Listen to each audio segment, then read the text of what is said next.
Kaya nga, pag alam mo na kaagad na there's something wrong with this woman, kung hindi na nga nagre-reply, umaasa ka pang magkakabaligan kayo. Hey! What's up guys? Good evening sa inyo lahat. Nakikita nyo ba itong traffic na to? Grabe! Guys, pag December sa Pilipinas, feel na feel mo ang Pasko, man.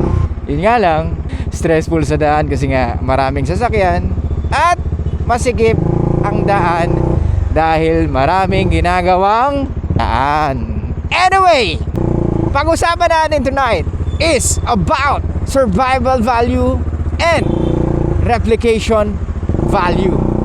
So, this is the reason why we motivate to do the things that we wanted to do.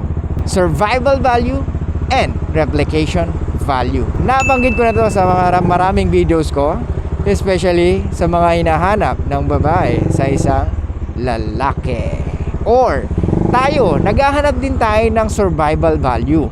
Pero yung survival value na yon, not based on what a woman can provide for us or something na kaya nila ibigay, because ang tanging hinahanap natin sa isang babae is more on replication value.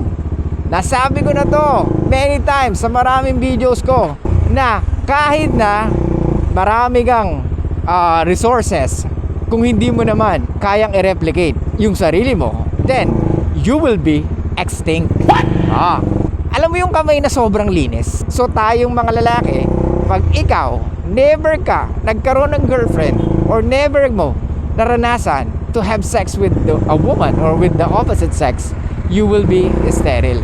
So yun nga, yun yung dalawang hinahanap natin, or yun ang purpose natin in life: survive and to replicate.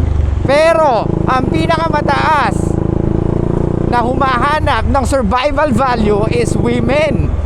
Tayong mga lalaki, we can survive without them. But for women, it may be difficult for them. Pero syempre, may mga taong kokontra na hindi sa panahon ngayon, kaya na rin nila. Yes, totoo yun. Kaya naman talaga nila eh. Kaya nila makasurvive nowadays. However, they can survive by themselves. But socially, it will be difficult for them. Gets? So, survival value. Pag ang babae naghahanap ng kapartner, hindi basta-basta pumapatol sa isang lalaki. So, she has the circuitry on her brain and her emotions. Anong ibig sabihin nun? Hindi pwede na dapat pag may dumiskarte sa kanyang lalaki, she will say yes na. Pag niyaya mo magkape, niyaya mo lumabas, do you think she will say yes right away? No, it's not. Kaya nga guys, women always flakes. Ano ibig sabihin? Pag nag-flakes ang babae, hindi ibig sabihin hindi kanya gusto. However, in order for her to survive when it comes to choosing a man that she will be with, she needs to make sure. Do you think it's her fault? No. She is pre-programmed. She is pre-programmed na, wait lang doon na naghahalo-halo emotions. Tama ba tong desisyon ko? Mali ba to? Tandaan mo, women cannot make decisions by themselves. They need to make decision as a group. Hindi nila kaya mag-desisyon ng sarili nila. They are programmed to make a decision as a group. Kung nung unang panahon, sa isang tribe, karamihan ng babae is, syempre wala pang internet, wala pang anything, di ba? Kumbaga, the only time that she can make sure na itong lalaki na to can provide value or can provide security with her is to what she hears with other women. If this guy is really providing value, yun yung maririnig niya sa chismis. Yung sa every tribe, may mga babae, dun niya maririnig, uy, alam mo ba yung lalaki na yan? Balita ko, ang galing niya daw mang-hunt. Balita ko, magaling daw siyang mangisda.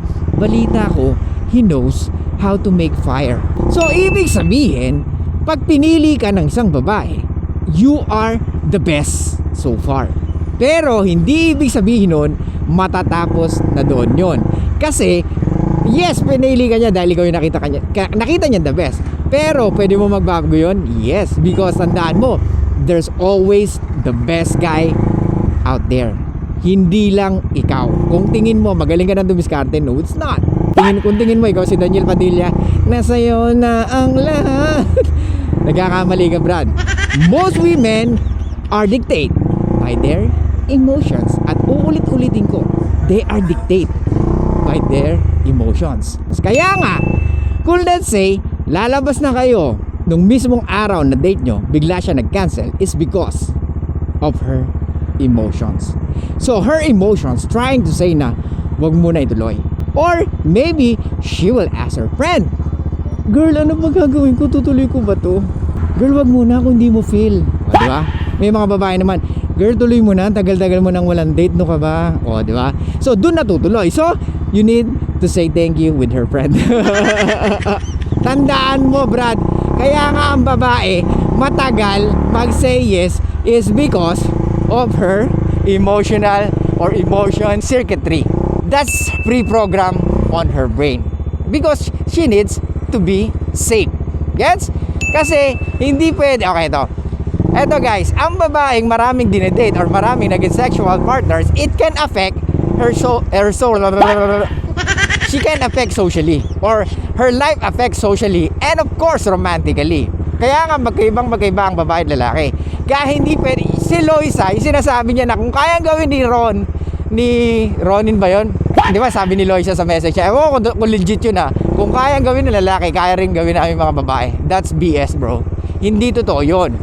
Ang lalaki, when a man sleep with a bunch of women, he is doing something right. How dare you? Ulitin ko, pag ang lalaki, maraming nakakadate na babae or maraming naging sexual partners in the past because he is doing something right. Pero pag ang babae, she keeps on opening her legs with different types of guy every week or maybe every month, which means that she is doing something wrong. How Why? dare you? Kasi ang babae may filter mechanism. Guess mo? Kasi when it comes to pre-select, ang women, they won't select the guy na hindi pa nase-select ng karamihang babae. Gets mo? Women are the most sociable creatures. Doon kasi nila, doon sila makakasurvive eh. They need to be sociable. Kaya nga, init na init yung mga yan pag walang hindi sila mapakali pag walang new chismis, girl. How dare you? Girls, ang kakapi naman tayo. Anong nangyari sa buhay mo? Biglaan yan, random yan ha. Ganyan ang babae mag-isip. That's their thing na kailangan nilang gawin in order for them to survive. They need to talk and talk and talk. Kahit nga may problema, di ba? O, kilala nyo ba si Sigmund Freud? Sigmund Freud is a psychiatrist. So, according to him, so kaya nauso yung papel tsaka ballpen. Tell me more. Okay, what happened? Oh, so you mean. So, ganun ang psychiatrist or ganun ang psychologist. What they're doing is more on listening. Gets? So, one time daw, si Sigmund Freud, most of his patient, pagdating sa lalaki, ang daling kausap. Wala siyang problema. Kumbaga, sasabihin niya lang kung ano yung gagawin mo, gagawin na lang male patients niya. Pero ang babae, the more na sinasabi niya yung gagawin, the more na naiirita ang babae. Why? Because women are not designed na bigyan mo siya ng solution. Because we as a men, we are the problem solver.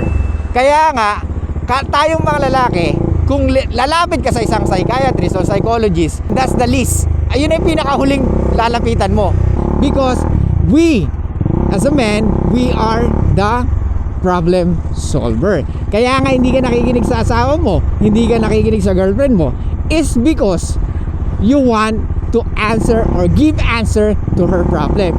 Pero hindi natin alam na kagaya ni Sigmund Freud, all we need to do is just fucking listen. What?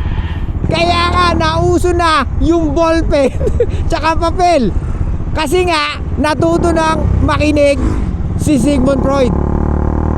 Kasi yun lang pala ang way how to make women feel good. Hindi mo siya kailangan bigyan ng solusyon most of the time. All you need to do is just be there for her and listen.